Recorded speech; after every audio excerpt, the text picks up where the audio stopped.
webinar malam ini kita akan bahas mengenai Diamonson ya. Kenapa disebut dengan Diamonson nanti akan saya bahas di dalamnya. Ini adalah poin-poin penting untuk keberhasilan ASI eksklusif 6 bulan, di mana kuncinya adalah ada di 7 hari pertama usai persalinan. Boleh next langsung dimulai untuk materi pertamanya.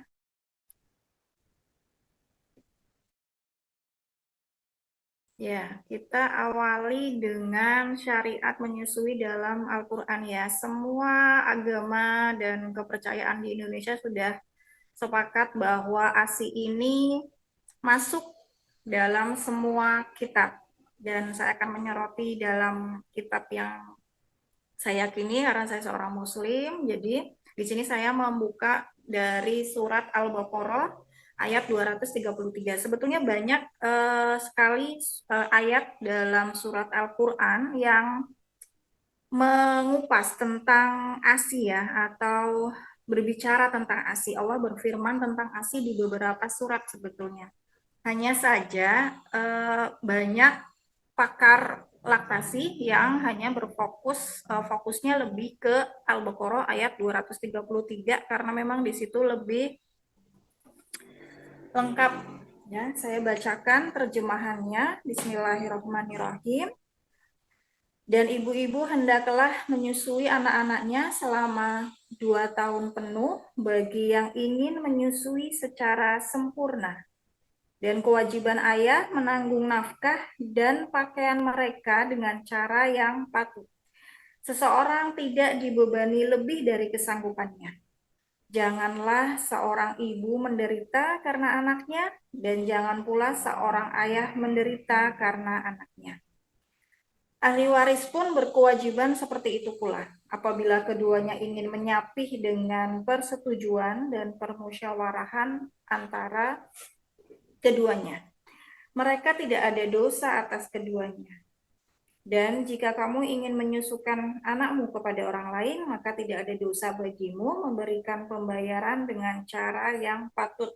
Bertakwalah kepada Allah dan ketahuilah bahwa Allah Maha melihat apa yang kamu kerjakan. Ya, firman Allah dengan segala kesempurnaannya ya. Di sini sangat lengkap sekali, ada tentang perintah menyusui hingga 2 tahun, kemudian di situ juga tertuang mengenai menyapi, bahwa menyapi harus ada kesepakatan dari kedua belah pihak ya, kemudian juga ada pembahasan mengenai menyusui dengan uh, bukan dari ibu kandungnya ya, tapi bayinya disusukan kepada ibu yang lain seperti yang terjadi kepada Rasul kita baginda Rasulullah Muhammad SAW. Saya tidak akan membahas lebih dalam tentang itu. Yang akan saya bahas fokuskan di sini adalah mengenai perintah menyusuinya dalam masa 2 tahun ini, dan saya ambil yang paling urgent yaitu eksklusif 6 bulan. Ya, bisa dilanjut slide-nya. Al-Quran juga berperan sebagai penyembuh dan ASI booster. Dari kajian berbagai sumber pustaka dari segi syariat maupun kesehatan ya, ini Masya Allah sudah sangat lengkap. Jadi kajian literaturnya itu tidak hanya berdasarkan ulama-ulama saja, bahkan pakar-pakar kesehatan pun termasuk Kemenkes itu sudah mengeluarkan jurnal eh, riset ya tentang pengaruh murotal terhadap beberapa pasien hipertensi, pasien penyakit-penyakit kronis seperti kanker, kemudian yang ada nilai ambang nyeri yang begitu tinggi ya, itu ternyata dengan terapi murotal itu nyerinya turun, nyeri ambang nyerinya turun, ya skala nyerinya turun yang dirasakan oleh pasien, kemudian tekanan darahnya turun, Masya Allah, hanya dengan itu baru dengan diperdengarkan Al-Quran, belum membaca sendiri ya dengan berbagai kaidah mahraj huruf gitu. Dan ini memang memberikan efek penyembuhan, dan penyembuhan ini tidak hanya penyakit fisik saja, bahkan penyakit psikis. Jadi ada riset dari Kementerian Kesehatan juga kepada klien-klien gangguan jiwa. dari yang depresi seperti itu ya, dari gangguan jiwa ringan sampai gangguan jiwa yang berat ini sudah bisa masuk, bisa digunakan.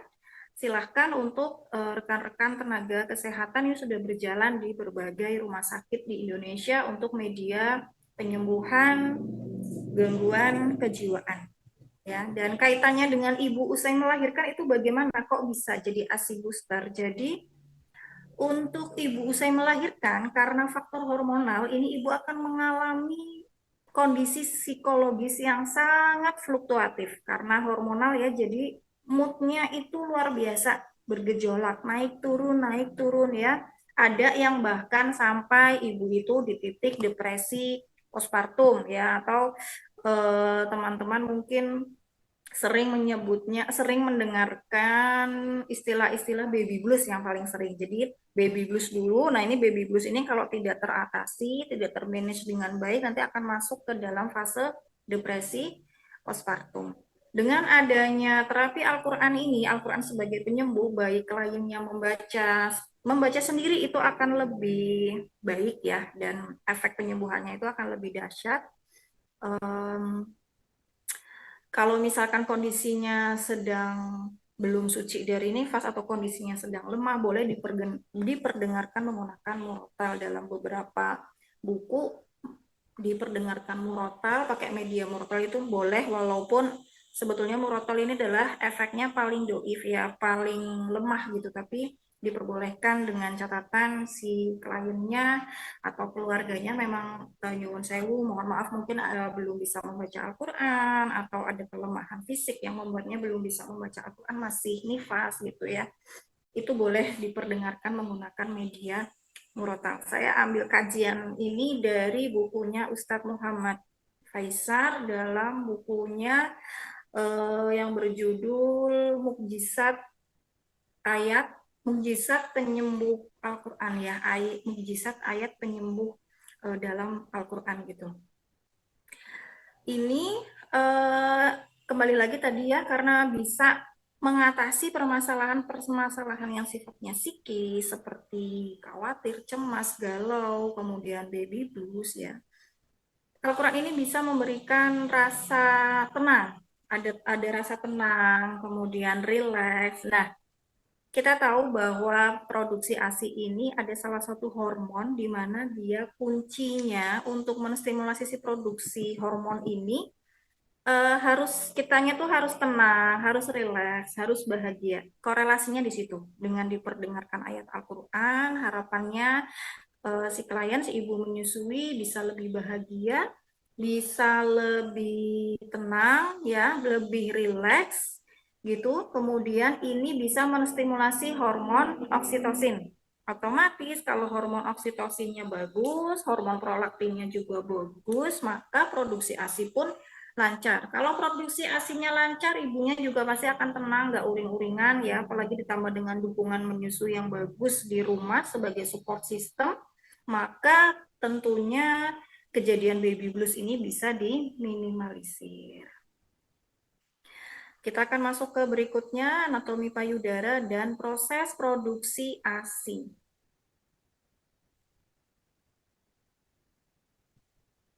Ya.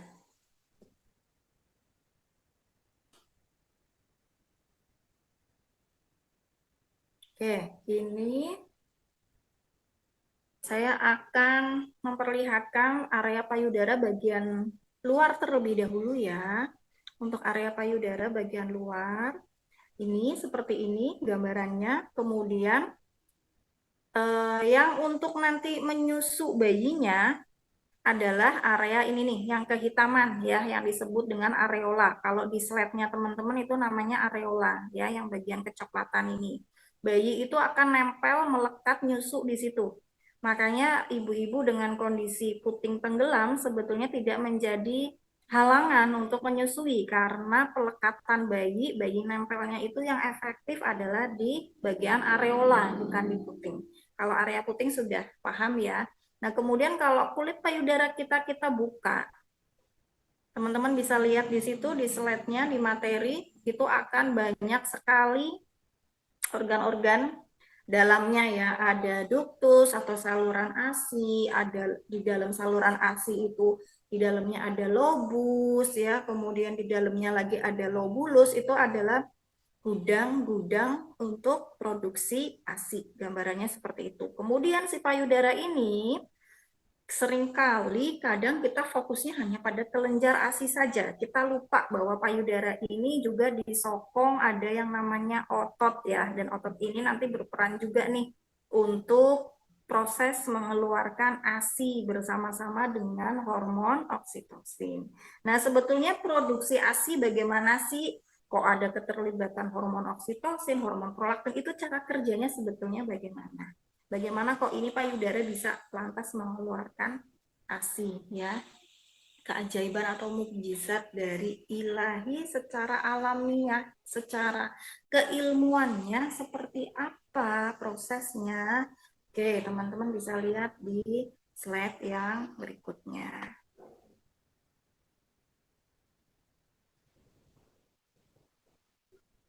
Ya, betul. Slide yang proses produksi ASI setelahnya.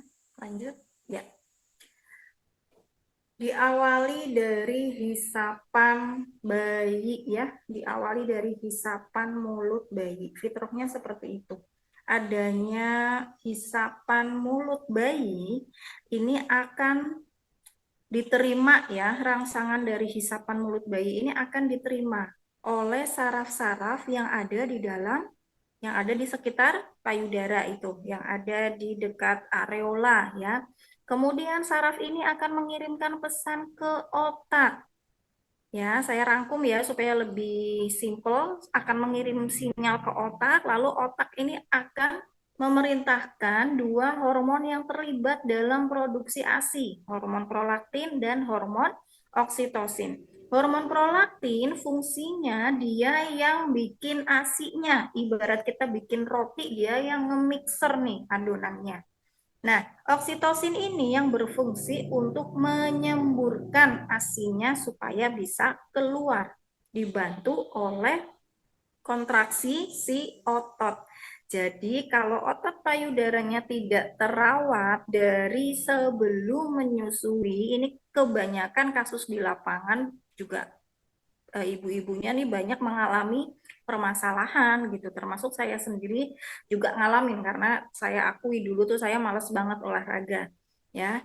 Ini perlu diperhatikan pentingnya menguatkan otot payudara. Jadi bukan hanya untuk mengencangkan, memperindah bentuk, tapi juga ternyata otot payudara yang kuat itu akan memudahkan ketika nanti si oksitosin ini menyemburkan ASI keluar. Jadi oksitosin kerjanya nggak boros karena kontraksi dan kerja ototnya ini bagus untuk memerah ya. Jadi kan otot itu kan gerakannya kayak merah tuh, kontraksi relaksasi kayak kayak merah ASI. Nah, si hormon oksitosin ini yang berfungsi dari dalam itu dia menyemburkan keluar seperti itu.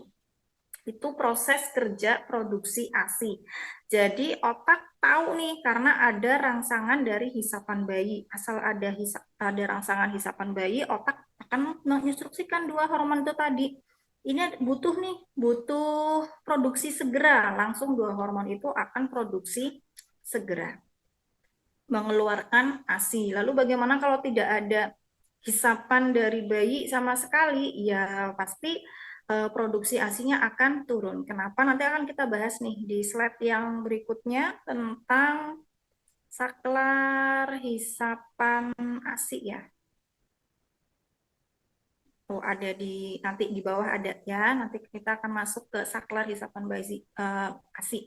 Sekarang kita akan bahas dulu khasiat ASI bagi bayi ini. Kita sekilas aja ya, kalau bicara manfaat ASI itu sudah banyak sekali literatur webinar yang membahas ini. Saya yakin teman-teman juga sudah paham sekali ya khasiat manfaat ASI untuk bayi dan untuk ibu. Jadi nggak cuma untuk bayinya saja, tapi juga untuk ibunya ya. Nanti teman-teman bisa dibaca di sini. Yang pasti imun itu utama untuk bayinya, minim terjadi alergi ya, karena bayi kalau pakai susu formula itu kan susu sapi gitu ya, biasanya ada yang punya alergi terhadap protein dari susu sapi gitu. Kalau ASI dia lebih ramah, jadi selama ibunya tidak makan makanan yang mengandung alergen, misalkan kok ternyata bayinya alergi udang itu atau seafood gitu ya, ya karena ibunya pasti ada pencetusnya, ibunya habis makan seafood, jadi nanti secara nggak langsung bayinya karena minum ASI alergi, sebenarnya bukan karena ASInya tapi karena seafoodnya, ya seperti itu. Nah, adapun khasiat menyusui untuk si ibunya sendiri, di sini yang sering sekali menjadi eh, perhatian ya untuk edukasi mau dari posyandu, kadang ya dari bidan itu biasanya ini mencegah resiko kanker payudara dan ovarium itu. Nah, poin pentingnya ada di sini. Nilai plusnya ASI dengan susu yang lain ya, susu hewani gitu. Itu apa sih? Kok sampai sebegitu besar manfaatnya ASI ini untuk bayinya? Karena ternyata ASI ini bisa digeser dulu slide-nya mungkin ya. Minta tolong, Dek. Oke, terima kasih. ASI adalah cairan hidup. Iya, terima kasih. ASI adalah cairan hidup ini. Poinnya di sini. Yang membuat ASI itu punya nilai plus daripada susu hewani ya, susu formula itu apa? Karena ternyata ASI ini punya cairan hidup. Dia bisa berubah-ubah komposisinya setiap harinya, setiap jam, setiap waktu mengikuti kebutuhan bayi. Di sini disebutkan ya, jika bayi sakit, otomatis payudara ibu akan memproduksi ASI dengan jumlah antibodi yang lebih banyak untuk memperkuat imun, membantu penyembuhan sakit bayi. Saat cuaca ekstrim dingin, ASI akan banyak mengeluarkan lemak ya atau hinmik namanya untuk menghangatkan bayi supaya mencegah dari ke itu. Masya Allah ajaibnya ASI seperti itu. Sedangkan susu formula pabrik ya sudah dibuat ada gramasinya kan. Misalkan vitamin A sekian, kemudian DHA sekian, lemak sekian, itu udah nggak bisa berubah-berubah. Mau cuacanya panas dingin tuh tetap sama komposisinya seperti itu. Mau bayinya sakit sehat, komposisinya sama seperti itu. Sedangkan ASI sudah teruji klinis ya. Jadi ini bukan ilmu saya yang menyampaikan, tapi dari ahli bahwa memang ASI ini dilihat dari mikroskop dia hidup. Kristal-kristalnya ini hidup, protein-proteinnya ternyata dia hidup dan ada bakteri baik di dalamnya yang dapat melindungi pencernaan, melindungi organ pencernaannya bayi ya, apalagi bayi yang pencernaannya ini masih sangat-sangat sensitif, masih sangat-sangat adaptasi banget ya, lagi fase adaptasi sekali 7 hari pertama atau awal-awal ya 3 hari pertama yang mana kotorannya pun masih berupa mekonium ya atau fesesnya atau tinjanya BAB-nya itu warnanya masih hitam, itu namanya mekonium. Um, jadi se keajaibannya itu sebesar itu bahwa ASI dia bisa bukti kebutuhan bayinya. Bahkan ASI juga mengandung pencahar alami sehingga tidak akan membuat bayinya itu jadi ke masa MPASI sembelitnya itu biasanya karena itu, karena mungkin tekstur MPASI-nya yang terlalu padat bukan dari ASI, beda dengan susu formula. Kadang kalau nggak cocok kan ada yang terjadi sembelit, kemudian ada yang terjadi diare gitu ya. Oke, berikutnya ya, the power of colostrum, formate, and hinge. Ini adalah eh, wujud ya, wujud tahapan dari ASI. Kita akan bahas satu-satu apa itu kolostrum, apa itu formik, dan apa itu hinge. Kolostrum ini yang keluar pertama kali usai persalinan. Dia akan bertahan secara teori itu 3 hari pertama ya. Tapi di kenyataan di lapangan ada yang 7 hari masih kolostrumnya masih itu ada. Nah, karakteristiknya seperti apa? Kolostrum ini karakteristiknya dia wujudnya itu kadang ada yang bening ya, cuman peruntus-peruntus kayak berintis-berintis gitu, belum banyak. Ada yang bening, ada juga yang kekuningan ya, ada yang kuning pekat juga. Itu kolostrum.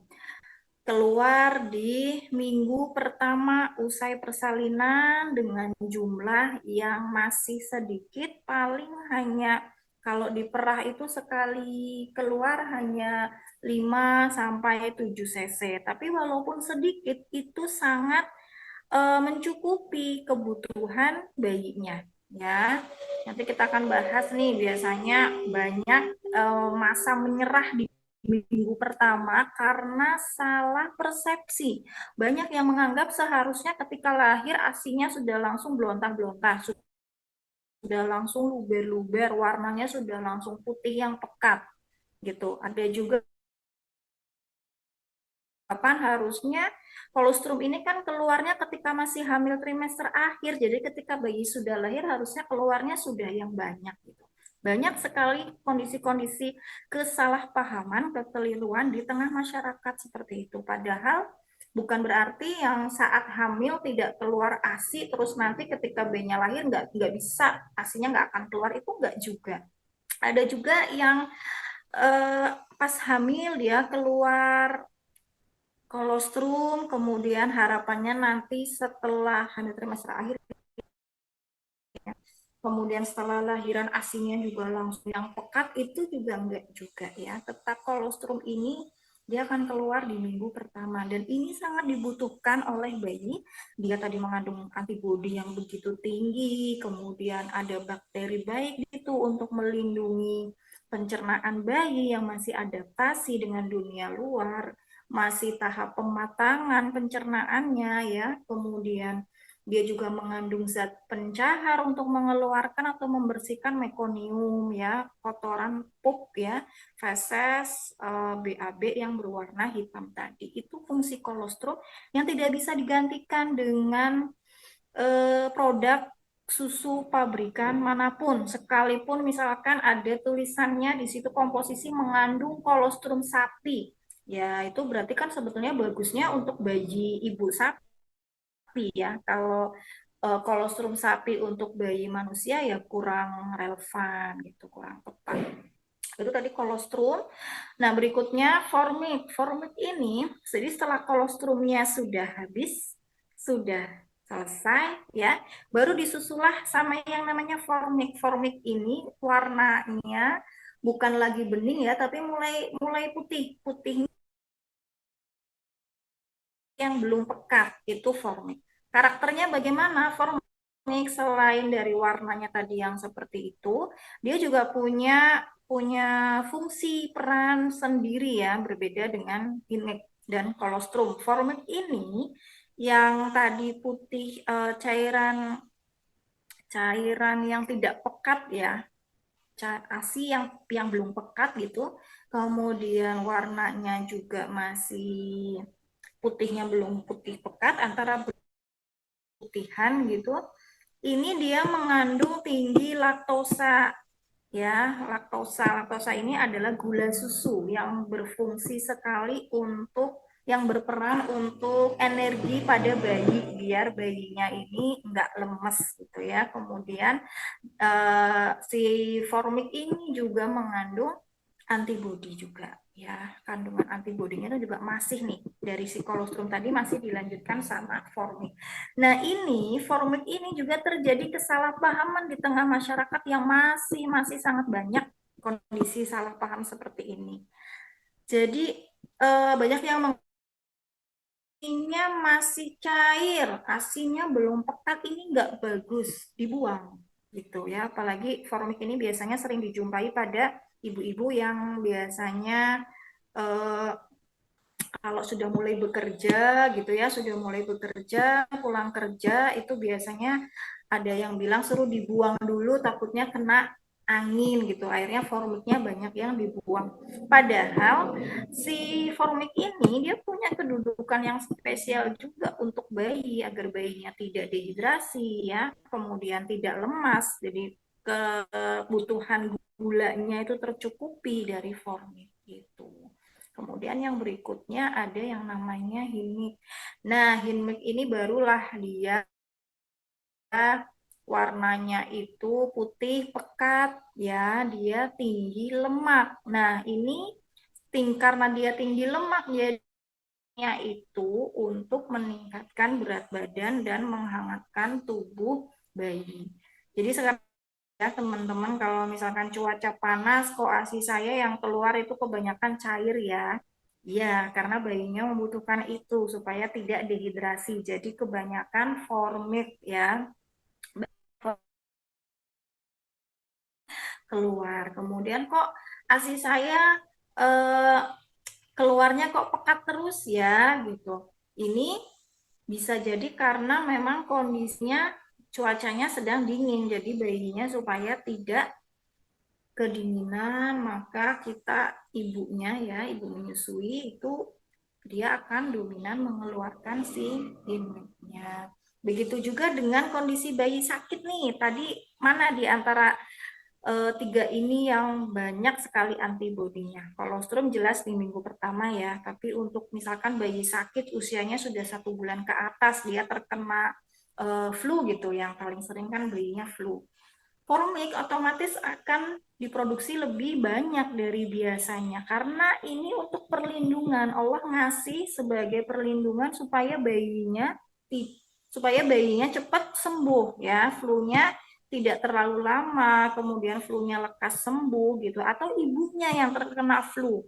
Ibunya yang terkena flu juga lebih banyak menghasilkan formik. Kenapa? Allah ciptakan itu supaya tidak terjadi penularan kepada bayi, mencegah agar bayi tidak tertular flu, biar nggak kayak ibunya, biar nggak ikutan sakit gitu.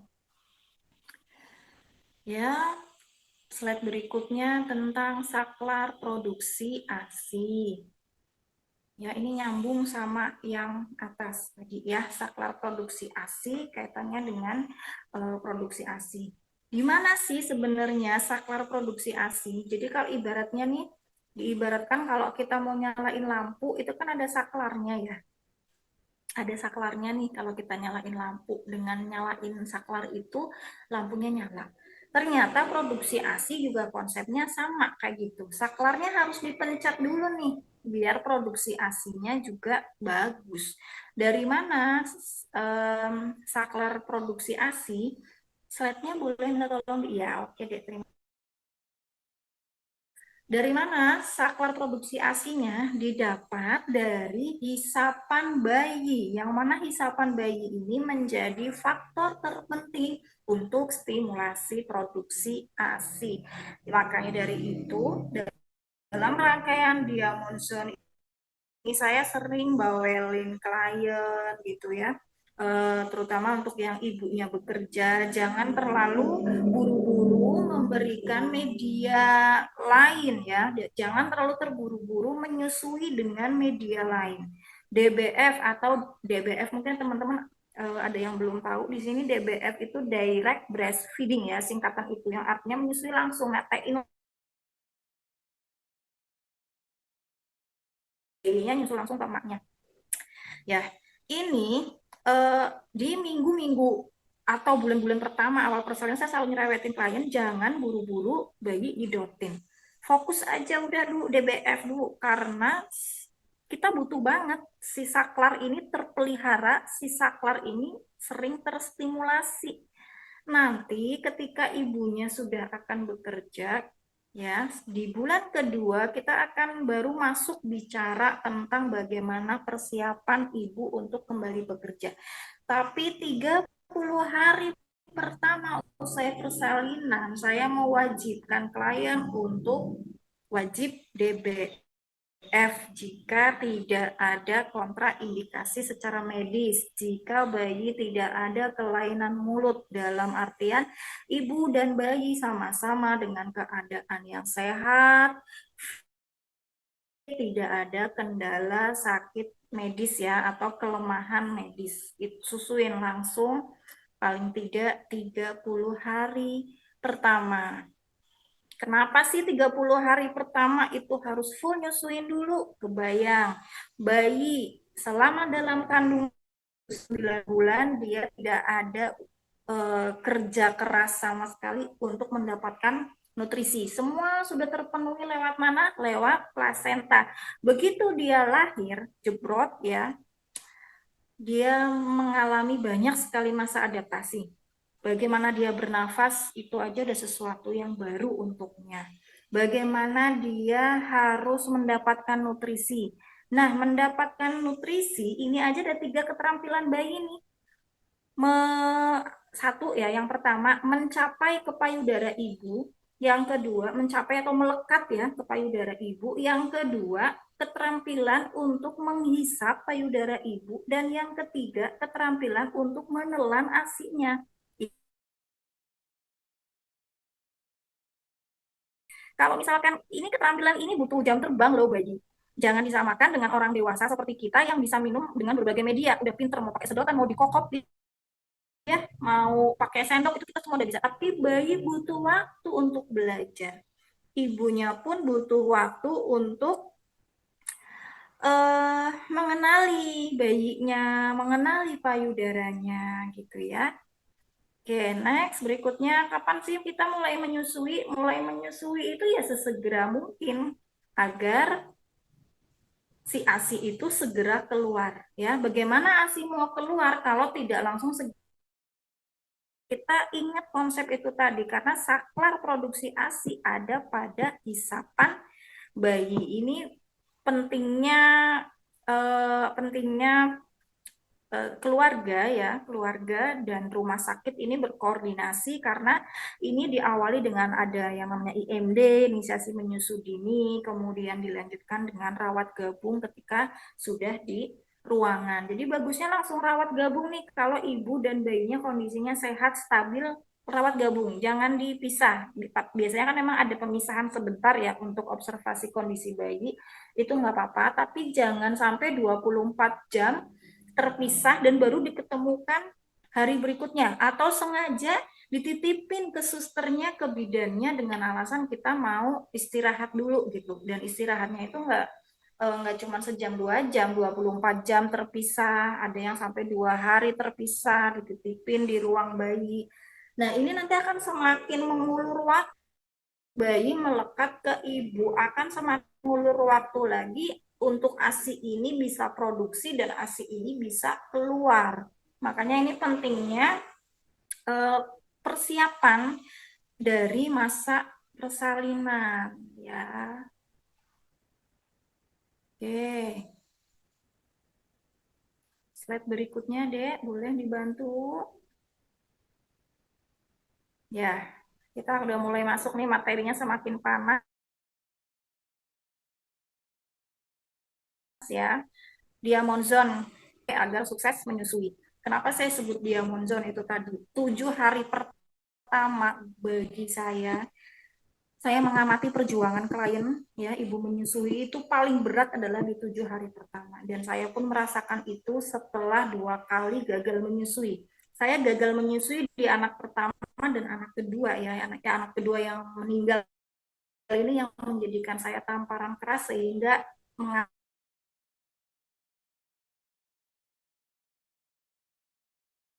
diri di dunia laktasi ini selalu di minggu pertama ini yang entah yang kalau dukungan keluarga alhamdulillah dari suami saya dapat tapi kadang keluarga besar yang agak kurang sabaran gitu ya panik ya sebenarnya karena saking sayangnya mungkin ke cucu ya jadi panik kalau cucunya tuh bayinya nangis terus langsung cekokin tuh dot sama susu formula gitu. Nah ini kenyataan di lapangan ternyata memang bukan hanya saya yang mengalami itu. 98% boleh saya bilang itu ibu-ibu klien saya masa terberat adalah ini. Lanjut tidaknya menyusui ya ada di 7 hari pertama ini. Dan untuk meyakini bahwa kolostrum itu adalah sebagai sesuatu yang sangat mahal, premium sekali kualitasnya, ini nggak bisa digantikan dengan susu apapun, dengan susu produk pabrik manapun, ya. Itu prosesnya sangat lelah, tidak bisa diuang dengan nominal seberapapun, saking mahalnya prosesnya seorang ibu untuk menghasilkan kolostrum, menghasilkan ASI, maka saya sebut dengan zona berlian ya, karena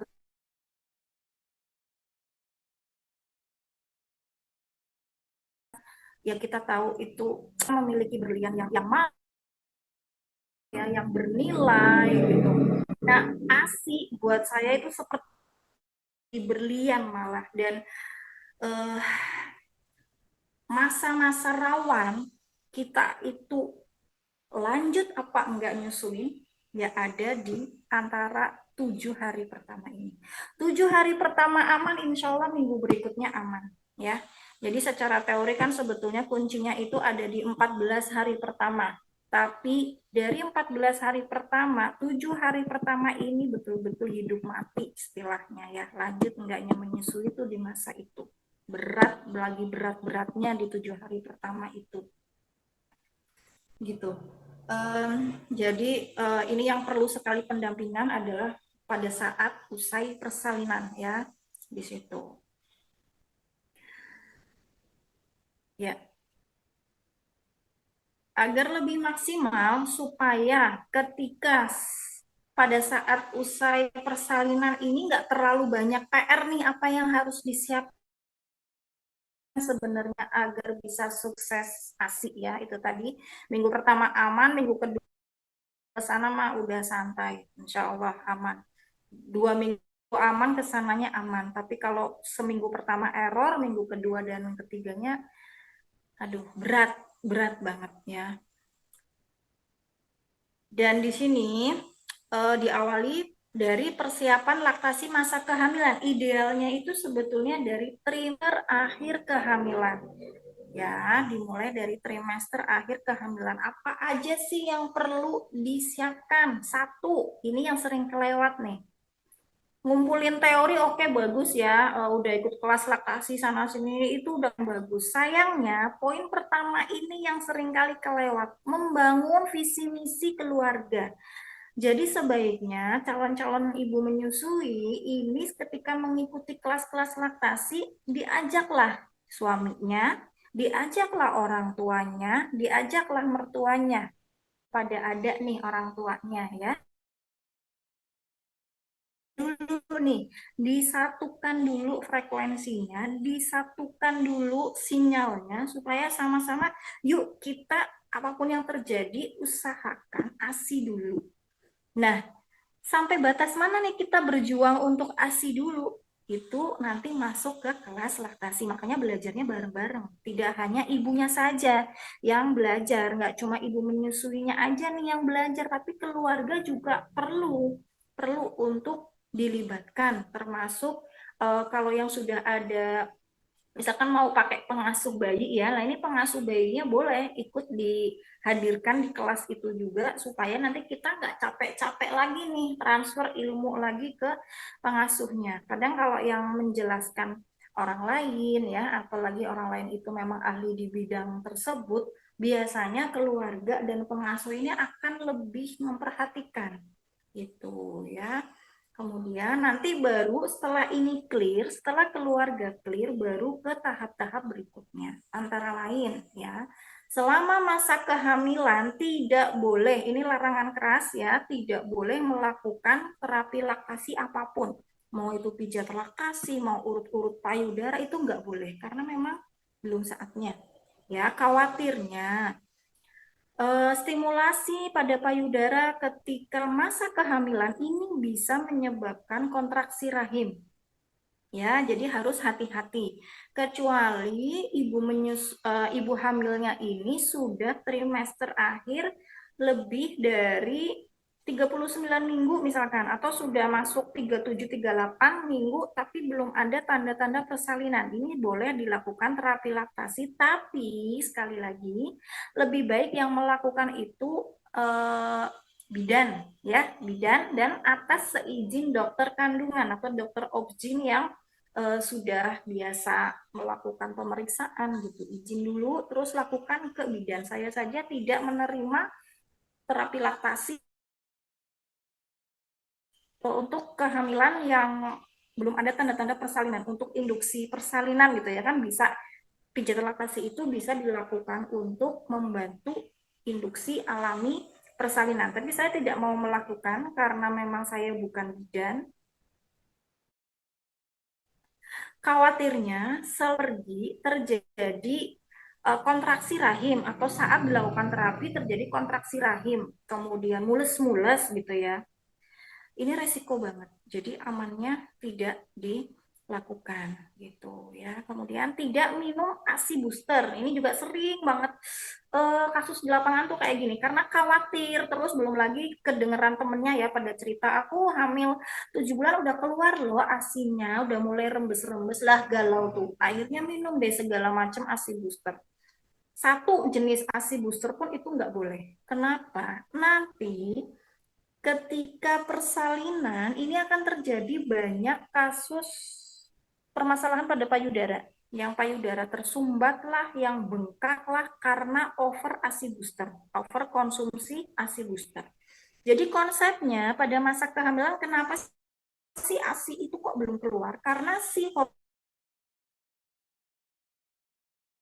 hormonnya nih masih ketekan sama hormon progesteron. Nanti kalau bayinya sudah lahir, alami nih hormon progesteronnya turun, hormon prolaktinnya yang tadinya ketekan dia mulai naik. Makanya secara teori proses pembentukan ASI itu ya ASI baru bisa diproduksi dan baru bisa keluar setelah bayinya lahir. Bagaimana dengan yang saat kehamilan ASI-nya sudah mulai terbentuk? Itu memang ada terjadi ya. Eh, Suatu karunia, tidak apa-apa, bukan suatu kelainan juga, tapi bukan berarti yang tidak keluar itu kelainan atau bahkan dicap nanti berarti pas lahiran susah keluar asinya. Enggak juga, enggak gitu juga konsepnya ya. Ini mohon dipahami supaya tidak terjadi kesalahpahaman lagi. Ini sakit. Klien-klien saya itu banyak yang saat hamil 7 bulan ngikutin nih iklan-iklan yang dari hamil 7 bulan itu sudah pada minum eh, mepet-mepetnya ya hamil-hamil 37 minggu ya pada minum di setelah saat usai persalinan 3 hari pertama itu luar biasa payudaranya tuh bengkak tapi banyak asinya di dalam tapi susah untuk keluar gitu. Ada juga yang sampai mastitis padahal baru minggu pertama. Nah itu kalau ibu menyusui yang ternyata ambang nyerinya rendah, dia merasa tersiksa, ini bisa nyerah, bisa nggak mau lagi nyusuin, apalagi kalau udah kena mastitis nih. Biasanya mereka takut banget untuk lanjut nyusuin. Akhirnya pada nggak lanjut nyusuin karena kesakitan gitu ya. Kemudian yang poin berikutnya tidak pumping dulu selama masa kehamilan, ini juga bisa memicu kontraksi rahim ya, nggak boleh, nggak usah dipamping-pamping. Untuk pembuktian apakah sudah keluar atau malah kepengen nyetok kolostrum supaya nanti bayinya lahir kolostrumnya sudah ready, tolong aliran sesat seperti ini tidak diikuti ya. Kadang kalau kita ngikutin di sosial media itu juga hati-hati, harus difilter. Kalau yang nyampein itu influencer, hati-hati difilter. Sejauh ini konselor laktasi yang sudah banyak ya, banyak aktif bikin konten itu nggak ada yang ngajarin seperti itu, tuh nggak ada. Kalaupun ada, biasanya tuh influencer-influencer muda yang nggak tahu itu ngambil dari mana. Termasuk yang lagi viral ini kan ASI bubuk ya. ASI bubuk itu juga sesuatu yang belum ada penelitian. Dan eh, kadar nutrisinya tentu sudah berkurang, nggak sama dengan ASI yang fresh. Ya, lanjut. No sabun, tidak menggunakan sabun, nggak dipakai sabun mandi yang banyak ya ketika mandi dengan alasan biar nanti bersih gitu, biar nanti bersih. Ketahuilah bahwa semakin menggunakan sabun mandi pada area payudara ketika hamil, ini nanti ketika sudah persalinan, bayinya sudah launching, kulit payudara terutama puting ya itu akan sangat sensitif dan malah lebih riskan, lebih mudah terjadi lecet ya. Puting lecet itu akan sangat beresiko ya, atau resikonya akan semakin tinggi ketika saat hamil itu bagian payudara sering disabunin yang sangat banyak atau bahkan berlebihan. Ini nggak boleh. Justru ketika nanti menjelang persalinan, sabuninnya itu cukup hanya area di bahu aja. Nanti kan disiram air juga sabunnya akan turun ya ke payudara gitu. Tipis-tipis aja, tidak perlu terlalu berlebihan karena ini mengandung bahan kimia. Dan kalau terlalu banyak pada saat trimester akhir, nanti khawatirnya mempersulit bayi ketika proses IMD.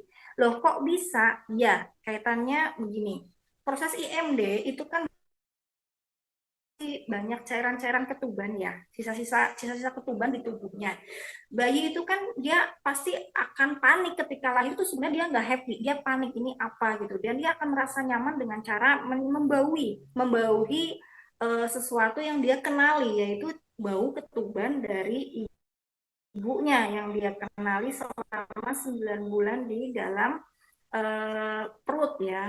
Dan Masya Allahnya, ajaibnya, aroma payudara kita itu mirip dengan aroma cairan ketuban kita. Itu yang membuat bayi untuk merangkak, menemukan ya, menemukan payudara itu buat dia melekat itu kan lebih mudah karena dia mencium gitu, baunya mirip-mirip, dia mencarinya dari situ, instingnya dari situ.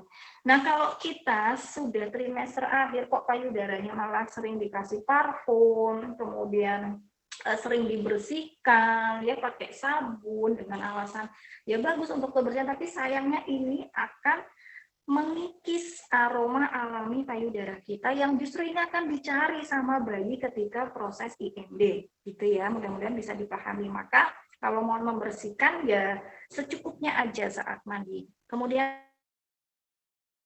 ini rumah sakit pro ASI, ini penting tadi yang saya bilang, untuk dapetin IMD, untuk dapetin rawat gabung. Kemudian di rumah sakit itu ada layanan breast care-nya tidak, ada layanan pijat laktasinya tidak, diperbolehkan atau tidak. Ya, kalau misalkan di rumah sakit tidak ada layanan tersebut, kemudian saya kepingin manggil konselor laktasi dari luar, diperbolehkan atau tidak, itu perlu dibicarakan di awal. Ini juga sering sekali tidak mendapatkan perhatian oleh masyarakat kita. Kecenderungannya ibu hamil yang difikirkan ketika nyari rumah sakit adalah satu, tempatnya nyaman. Dan yang kedua apa? Syukur-syukur maternity shoot-nya ya untuk proses video ketika proses lahirannya, terus foto bayinya gitu, itu silakan, tidak apa-apa, tapi tolong diperhatikan juga layanan yang memfasilitasi untuk pemberian ASI-nya ini bagaimana gitu, apakah ada atau tidak, supaya nanti ibu juga dan keluarga tidak kesulitan. Karena saya sering mengalami klien itu ngeluh kayak gini, di rumah sakitnya dibiarin gitu ya, diabaikan, hanya dikejar-kejar, ayo ibu bayinya, tapi tahu harus gimana, kitanya ditakut-takuti, nanti bayinya kuning, nanti dehidrasi tapi tidak dibantu. Kalau rumah sakit swasta sih kebanyakan ada layanannya ya. Untuk rumah sakit pemerintah mudah-mudahan ke depannya sudah semakin baik juga, ada layanan fasilitasi ASI mudah-mudahan. Nah kalau tidak ada layanan itu, tanyakan bolehkah rumah sakit mengizinkan saya untuk mengundang konselor laktasi dari luar. Ini juga gampang-gampang sulit. Kalau sepengalaman saya untuk rumah sakit swasta, saya aman melelang buana keluar masuk rumah sakit swasta untuk pendampingan laktasi ibu bersalin ya, atas permintaan keluarga klien, bukan dari permintaan. Ya, lanjut ya.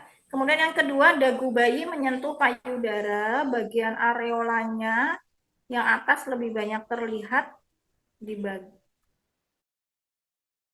bawah mulut bayi, bibir bawah bayi memutar keluar doer. Ya, secara mudahnya gini, ini ada gambarnya di bawahnya ya. Secara mudahnya, jadi posisi bayinya itu sejajar ya, dari kepala sampai ke bahu itu sejajar, jangan cuma kepala bayinya aja yang nengok ke ibu, tapi semua badannya nengok ke ibu ya, kayak miring gitu posisinya, supaya bayi ini lebih mudah melekat ke payudara ibu ya. Kemudian mulutnya itu terbuka lebar, itu doer ke bawah, kebuka ke bawah ya, dan posisi mulut atas itu terbuka ke atas ya. Ini akan lebih mudah dicapai ketika nanti pendampingan langsung ya. Caranya seperti apa itu akan lebih mudah dengan pendampingan langsung. Nah, ini posisinya ya, seperti ini. Posisi menyusui yang benar. Tadi cara melekat, ini sekarang posisinya. Jadi posisinya nih bayinya tadi saya bilang nih, segaris lurus ya, telinga, bahu, ini segaris lurus. Jangan cuma di slide berikutnya deh, boleh minta tolong ditayangkan posisi menyusui.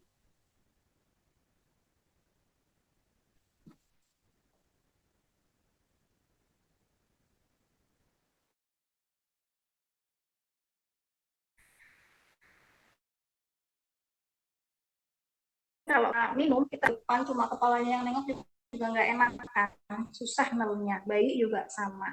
Jadi dimiringkan full ke ibu, menghadap ke ibu gitu ya. Nah, ini nanti ditopang sampai area bokong, ditopang sama tangannya ibu ya. Nanti tangan yang satu nih tangannya ibu bisa menopang payudara, bisa juga sambil menopang sisi atas bayinya gitu. Ini biasanya memang praktek langsung. Oke, kita lanjut ya ke posisi menyusui. Slide berikutnya. Ya, lagi ya. Ini berbagai macam posisi menyusui ya. Jadi tidak hanya satu posisi saja. Kemudian berikutnya menyendawakan bayi. Oh ya, maaf sebentar. Jangan jangan ganti dulu sebentar sebentar. Saya mau nyampein. Kalau untuk yang kasus-kasus ukuran payudara ibu besar ya, ini bisa dengan posisi football bisa, kemudian posisi laid back ya, itu bisa. Laid back ini juga untuk kondisi ibu yang asinya itu banyak banget ya, atau muncrat-muncrat gitu, hiperlaktasi, ini bisa pakai posisi laid back supaya bayinya nggak gampang keselak, karena kalau posisinya duduk biasa gini kan kena gaya gravitasi ya, alirannya akan semakin deres, bayinya susah geletupan. Jadi tidak selalu asinya deres banget itu efeknya selalu bagus, enggak, ternyata ada efek sampingnya juga. Bayinya biasanya akan kesulitan nyusu, bahkan ada temuan kasus bayinya berat badannya sulit naik loh. Kenapa? Padahal asinya ibunya luar biasa, tumpah-tumpah banget. Ternyata karena alirannya sangat deras, bayi sulit bernafas, sulit mendapatkan asi, dikit-dikit keselak gitu ya, dikit-dikit tersedak. Akhirnya berat badannya malah nggak bagus ya. Nah, ini bisa dicoba kasus yang hiperlaktasi itu tadi pakai posisi laid back ya. Ada juga posisi set lying itu kalau miring ya, kalau yang kondisi malam ngantuk. Tapi hati-hati untuk yang kondisi ukuran payudara ibu itu besar, ini kondisi miring seperti ini, posisi miring seperti ini harus benar-benar, kalau saya sarankan sih dihindari ya, takutnya bayinya ketutupan nggak bisa nafas gitu ya. Ini lebih nyaman juga kalau dipraktekin langsung ke ibunya. Ya, slide berikutnya menyendawakan bayi. Ini udah banyak lah ya sosmed yang konten kreator, konselor laktasi ataupun bidan biasanya yang membuat konten-konten tentang cara menyendawakan bayi. Saya hanya mau menambahkan yang masih sering belum terangkat itu tentang ini. Jadi sebelum diposisikan sendawa ya, di gambar yang sebelah kiri yang bayinya kayak lagi digendong ini ya, itu misalkan bayinya nih setelah nyusu ya, habis nyusu banget, jangan, sebaiknya hindari langsung diposisikan sendawa, tapi diposisikan bayinya ini kepalanya lebih tinggi ya daripada perut gitu. Ini tujuannya adalah untuk memberi kesempatan bayi menormalkan atau menyetabilkan nafas. Kan kadang ada bayi yang nyusu itu sampai terengah-engah ya, ngos-ngosan. Nah, itu kalau dia sudah melepas payudara ibu, itu jangan langsung kita sendawain, tapi kita posisikan lebih tinggi dulu seperti ini, kepalanya daripada perutnya, biar nafasnya dikembalikan dulu, distabilkan dulu, dinormalkan dulu biar nggak ngos-ngosan. Sambil dielus dadanya ya, dada sampai perut itu dielus. Supaya apa? Itu tadi selain membantu penstabilan irama nafas, ini juga berfungsi untuk memberi kesempatan bayi menelan sepenuhnya ASI. Karena kadang ada bayi yang demen ngemut ASI ya, dikemut di mulut, belum ditelan semua. Kebayang kalau misalkan ini langsung diposisikan sendawakan ya, di posisi sendawa yang seperti sebelah kanan itu terjadilah kumok. Jadi kita kasih jeda dulu untuk nafasnya dulu biar stabil dulu. Nanti setelah itu biar dia nelen semua sisa-sisa ASI yang ada di mulut, baru nanti diposisikan sendawa. Ya, ini posisi sendawa yang kalau di pangku. Ya, next, kapan memerah ASI? Tadi saya sudah sempat bahas ya di atas kapan memerah ASI. Ya, kapan memerah ASI saya sudah sempat singgung tadi di atas. Jangan terburu-buru, perahlah ASI saat bayi memasuki usia 6 minggu. Berarti ini masuk bulan kedua ya. Awal persalinan hingga bayi berusia 5 minggu diusahakan ibu full DBF atau menyusui secara langsung ke bayi. Hal ini bertujuan agar ibu dan bayi sama-sama belajar dan mengenali proses menyusui. Tadi saya sudah singgung ya di atas, bayinya adaptasi, masih belajar nyusu. Ini butuh proses, butuh jam terbang. Ibunya juga adaptasi, ibunya butuh jam terbang untuk mengenali bagaimana payudaranya asinya terisi, bagaimana untuk mengosongkan payudara, karena setiap payudara, jangankan beda wanita, satu wanita, satu tubuh nih payudara, kanan dan kiri itu memiliki karakteristik yang berbeda.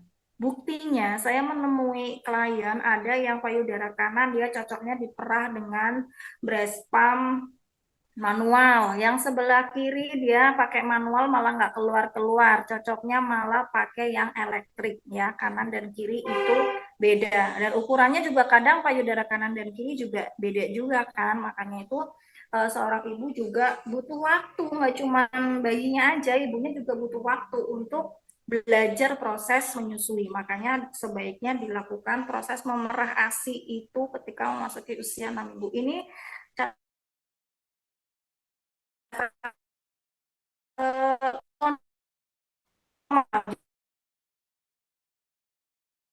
adalah tidak ada kondisi menyulit tertentu ya. Saya cerita itu harus bagaimana kalau ternyata bayinya kemampuan menghisapnya lemah, terutama pada bayi-bayi prematur atau berat badan lahir atau berat badan bayi lahirnya itu bawah 2,5 kilo, kemudian ada sakit tertentu bayinya sehingga dia tidak bisa menghisap payudara dengan baik, banyak banyak kondisi yang tidak bisa dilakukan dengan teknik ini. Jadi kalau ada kondisi khusus ya pasti dilakukan modifikasi, dilakukan perah ASI karena memang bayinya mungkin belum bisa menghisap berkaitan dengan berat badan lahir rendah atau bayi prematur. Biasanya kan minumnya masih dibantu ya, nggak nyusul langsung tapi dibantu pakai sepet yang nggak ada jarumnya, itu yang tabung suntikan itu yang nggak ada jarumnya. Itu kondisi khusus. Tapi kalau kondisinya semua bagus, berat badan lahirnya oke, ibunya sehat, bayinya sehat, kemampuan menghisapnya bagus, kalaupun ada lemah ya nggak lemah banget gitu, ini setelah masuki 6 minggu.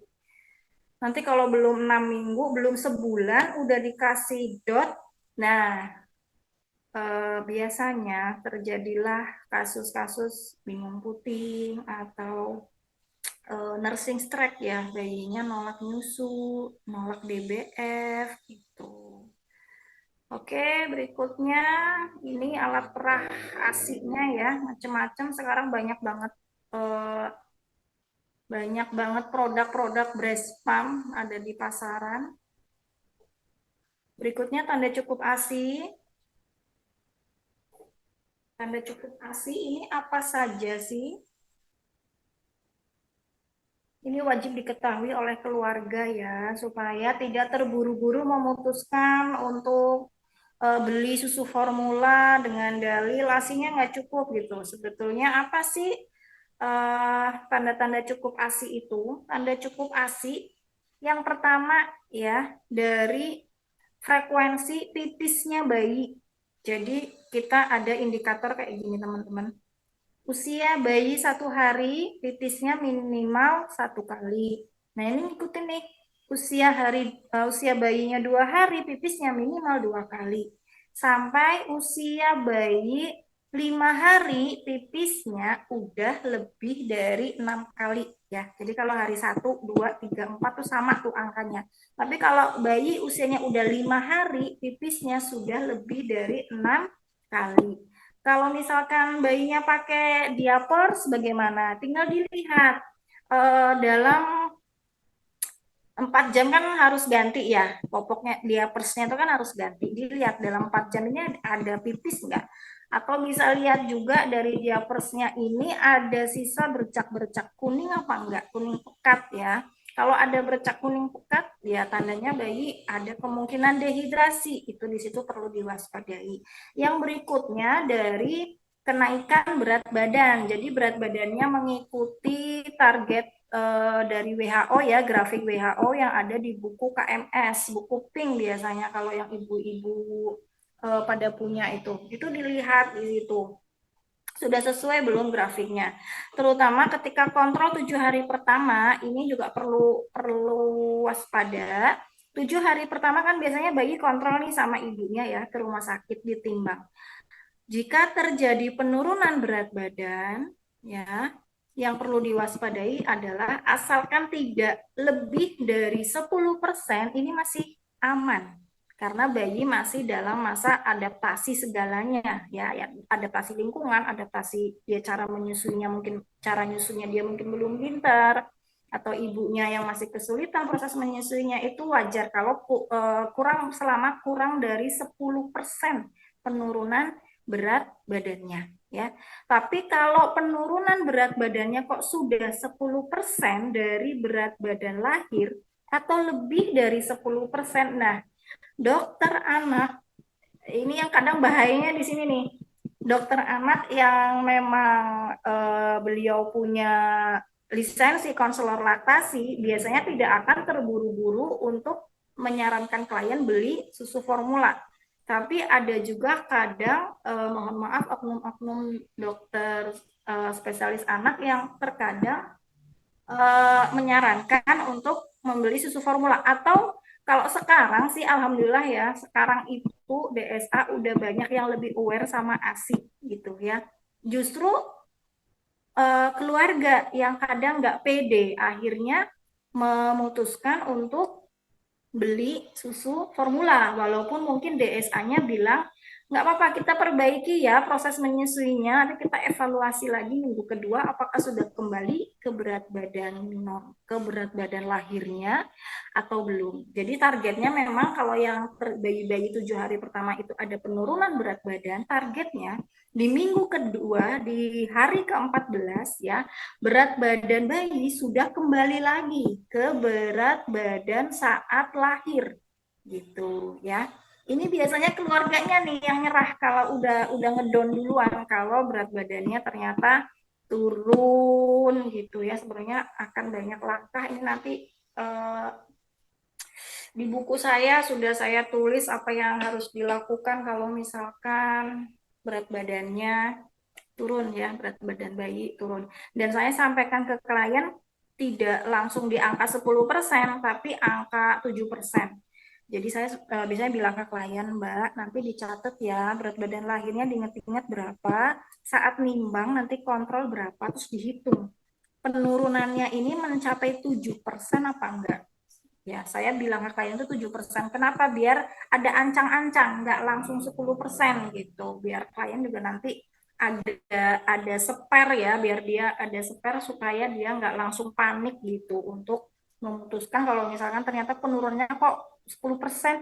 Ah iya ternyata turunnya 10% nih lah. Bisa kan ini lebih lebih stres ya, panik dan keluarga akan mengarahkan udahlah beli super aja dulu. Nah ini nih ini benar-benar bahaya banget, bisa bikin masalah baru gitu yang efeknya akan berkepanjangan gitu ya. Jadi bisa dipahami ya tanda cukup ASI, kemudian donor ASI. Nah kadang ini tadi masih nyambung ya, kalau tadi berat badannya turun kayak gitu, panik, kemungkinannya ada dua tuh, beli susu keluarga ya, kemungkinannya ada dua, beli susu formula atau nyari donor ASI. Donor ASI ini memang betul ya bisa berperan sebagai alternatif untuk mendukung ASI eksklusif asalkan disikapi dengan bijaksana agar upaya tersebut memberikan manfaat bukan sebaliknya. Kenapa? Karena ASI ini kan itu tadi ya dia cairan hidup. Kebayang kalau dari orang lain apa ya sinkron dengan kebutuhan bayi kita. Satu itu. Yang kedua, bayang-bayang penyakit yang dibawa ya dari ibu yang mendonorkan. Kita kan nggak tahu riwayat kesehatan ibu yang mendonorkan ini bagaimana. Adakah ASI itu mengandung penyakit menular ya dari yang bisa ditularkan dari ibunya seperti misalkan HIV kayak gitu-gitu.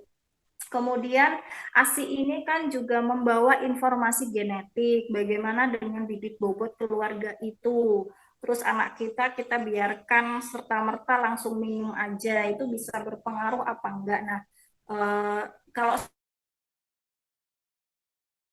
edukasi klien sampai sejauh itu supaya memang lebih ekstra hati-hati. Kalaupun mau pakai donor ASI, carilah yang terdekat dulu, keluarga ya, misalkan budenya atau tantenya ya. Jadi yang masih sekandung lah, cari yang terdekat dulu. Ini kan juga hubungannya dengan kalau di Muslim itu mahrom ya, saudara sepersusuan, yang ini lumayan berat pertanggungjawabannya nanti. Jadi tidak boleh sembarangan donor ASI karena saya awal-awal praktek di Purwokerto itu banyak banget permintaan donor ASI. Ibu, Mbak boleh nggak dibantu donor ASI gini. Kalau misalkan posisi bayinya itu ibunya kasusnya ibu meninggal ya, atau ibunya ini ada penyakit kronis, ibunya kena kanker, nggak bisa nyusuin, itu saya bantu jika di keluarganya tidak ada yang sedang menyusui juga, atau misalkan ada yang menyusui tapi kok jeda apa ya jarak usianya itu terlalu terlalu jauh ya, itu saya bantu carikan. Tapi kalau yang hanya karena merasa asinya tidak cukup, kemudian ya biasanya seringnya itulah asinya nggak cukup gitu ya, asinya belum keluar minta donor asi, no, saya selalu tolak ya. Lebih baik kita konsultasi aja, kita konseling aja apa yang membuat asinya belum keluar, apa yang membuat asinya kok kurang, ini hanya perasaannya ibu saja atau memang betul terjadi seperti itu. Ini kita harus cross check, cari akar permasalahannya. Oke, sudah selesai ya slide-nya. Silahkan kita lanjut ke sesi tanya jawab.